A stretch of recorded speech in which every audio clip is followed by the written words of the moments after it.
Itu dedenya lucu ya. Lucu ya. Kelas berapa dedenya? TK. Oh TK ya. Bu sehat-sehat ya. Sehat-sehat ya. Miris hidup seorang wanita Parubaya di Kabupaten Majalengka, Jawa Barat.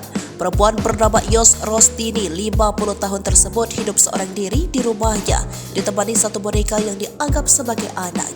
Bahkan karena selalu terlihat menggendong anaknya tersebut, Yos sempat heboh di dunia maya setelah video diunggah oleh kanal YouTube Sang Penjajah Amatir Minggu 7 Mei 2023. Yos tinggal di rumah kumuh dan gelap yang bisa dibilang tak layak huni. Setelah viral, Tribun mencoba menyambangi rumah Yos di Gang Masjid RT 16 RW 6 Kelurahan Cicurug, Kecamatan Kabupaten Majalengka pada Kamis 11 Mei 2023. Di sana, kakak ipar Yos bernama Turban 65 tahun mengungkapkan fakta sebenarnya terkait kabar dari adik iparnya tersebut.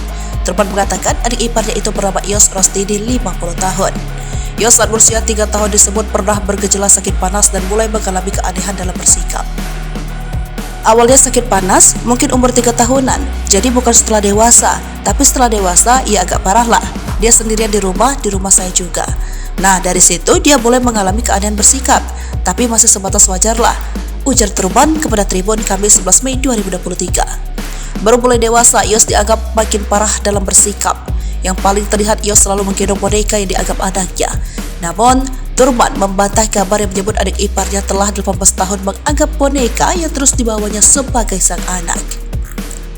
Mungkin ada 5 tahun lah bawa-bawa boneka, jadi gak benar bukan 18 tahun pegang boneka. Baru 5 tahunan, tahun 2010 saya pindah ke sini, sebelumnya di Cikijing. Ucapnya, kendati terganggu kejiwaannya, Turban menyebut Yos masih dapat berkomunikasi dengan baik.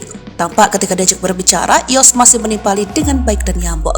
Ia pun tak mengetahui secara pasti penyakit apa yang dideritanya. Selama ini sudah beberapa kali pihak keluarga membawa Yos berobat namun tak kunjung sembuh. Mungkin perasaannya punya anak atau gimana, kalau mau diambil gak dikasihkan.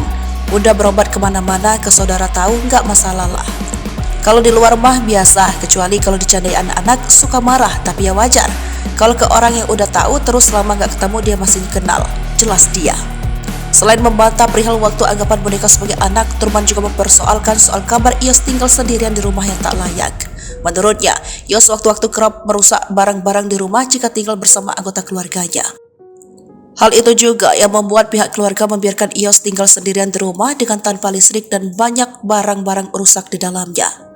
Kenapa nggak bareng? Ya suka marah lah dipasang listrik, tahu-taunya dipukul.